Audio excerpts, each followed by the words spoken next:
this thing over with. You see the hatred he's got for Putin. It's very tough for me to make a deal with that kind of hate. He's got tremendous hatred. And I understand that, but I can tell you the other side isn't exactly in love with, him either.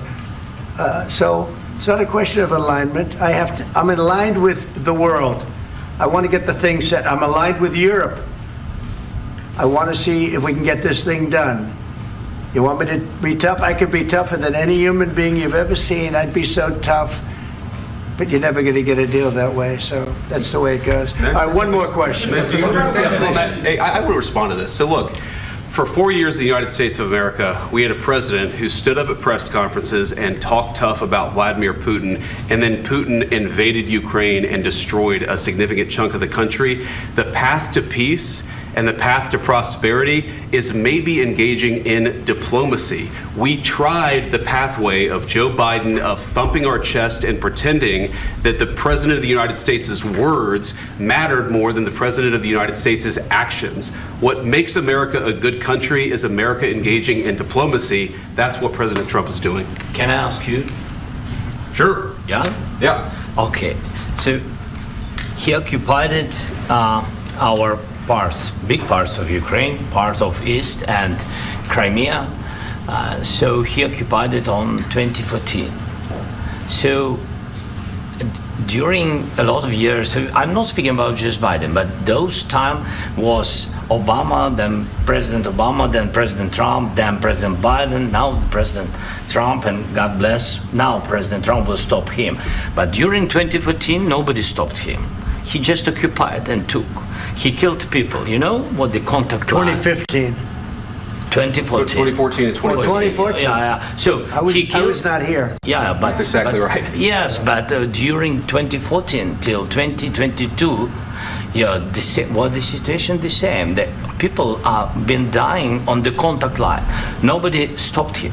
You know that we had conversations with him, a lot of conversation, my bilateral conversation, and we signed with him, me, like a new president.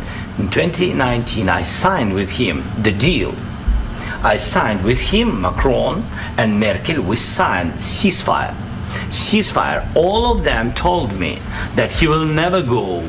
We signed him with gas contract, yes, but after that, he broken this ceasefire. He killed our people and he didn't exchange prisoners. We signed the exchange of prisoners, but he didn't do it. What kind of diplomacy, JD, you are speaking about? What do you mean? I'm talking about the kind of diplomacy that's going to end the destruction of your country. Yes, but if you Mr. President, with respect, I think it's disrespectful for you to come into the Oval Office and try to litigate this in front of the American media. Right now, you guys are going around and forcing conscripts to the front lines because you have manpower problems. You should be thanking the President for trying to bring an end to this conflict. Have you ever been to Ukraine that you say what problems we have? I have been to. Count once. I've actually watched and seen the stories, and I know what happens is you bring them on a propaganda tour, Mr. President.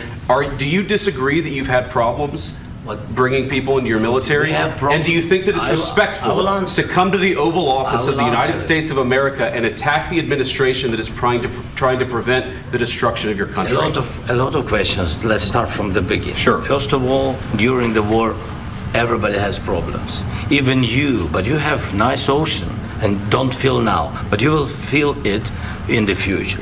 God bless. You don't know that. God bless. God bless. You will not have a war. Don't tell us what we're going to feel. We're trying to solve a problem. Don't tell us what we're going to feel. I'm not telling you. Because you're in no position to dictate that. That's exactly what you're doing. You're in no position to dictate what we're going to feel. We're going to feel very good. You will feel influence. We're going to feel very good and very strong. You will feel influence. You're right now not in a very good position.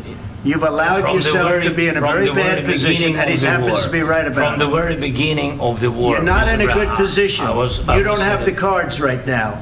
With us, you start having not cards. Playing cards. Right now, you don't. You're playing cards. Mr. President. You're playing cards. Serious. You're gambling with the lives of millions of people. You're gambling with World War III. You're gambling with World War III. And what you're doing is very disrespectful to the country, this country, that's back to you, far more than a lot of people said they should have. Have you said thank you once? this A lot entire of meeting? times. No, in this Even entire meeting, today. have you said thank Even you? today. You went to Pennsylvania and campaigned for the opposition in October. Offer some words of appreciation for the United States of what are you America speaking about? and the president who's trying to save your country. Please, you think that if you will speak very loudly about the war, you He's can... not speaking loudly. He's not Yeah. speaking loudly. Your country is Can I- in big can I- trouble. can I Wait a answer? minute. No, Can you've I done a lot of answer? talking. Your country is in big trouble. I know. You're not I winning. know. You're not winning this. You have a damn good chance of we are coming out staying, okay because of Mr. us. President, we are staying in our country, staying strong from the very beginning of the war. We've been alone, and we are thankful. I said thanks You haven't in been this alone. cabinet. You and haven't not been only alone. in this We cabinet. gave you, through I this said stupid thank you. president, $350 billion. You voted we gave for you your military president. equipment, You and you voted men for are your brave, president. but they had to use our military. What about if you didn't have You our invited military me- equipment, you invited if me you to didn't speak- have our military equipment, this war would have been over in 2 weeks. In 3 okay? days, I heard it from Putin. In 3 days, this is something Maybe new. less. In 2 weeks, of course, yes. It's going to be a very hard thing to do business like this. I Again, tell you. just say thank you. I said a lot of accept times that thank there, you accept to that- American people. Accept that there are disagreements, and let's go litigate those disagreements rather than trying to fight it out in the American media when you're wrong. We know that you're wrong. But you see, I think it's good for the American people to see what's going on. I understand, sir. I think it's I very understand. important. That's why I kept this going so long. You have to be thankful. You don't have the I'm cards. thankful. You're buried there. Your people are dying. tell you You're again, running I low know. on soldiers. Don't- Listen, don't please, you're running Mr. low on President. soldiers. It would be a damn good thing. Mr. And then President. then you tell us, I don't want a ceasefire. I don't want a ceasefire. I want to go and I want this. Look, if you could get a ceasefire right now, I tell you, you take it so the bullets stop flying and your men stop getting killed. Of course, we want to stop the war. But you're saying you don't want a ceasefire. But I said to you, I want a ceasefire. with guarantees. Because you'll get a ceasefire faster than an agreement. Ask our people about ceasefire, what they think. That wasn't doesn't with matter me. for you what- that what wasn't this with me. means. It That was wasn't with with you. a guy named Biden, who was not a smart person. But this That is was your, with, this that was is with your Obama. president. It was your president. Excuse me. That was with Obama, who gave you sheets, and I gave you javelins. Yes. I gave you the javelins to take out all those tanks. Obama gave you sheets. In fact, the statement is Obama gave sheets and Trump gave javelins. You got to be more thankful, because let me tell you, you don't have the cards. With us, you have the cards. But without us, you don't have any cards. One more question to Mr. Vice President. I'm sorry. It's going to be a tough deal to make, Um, because the attitudes have to change.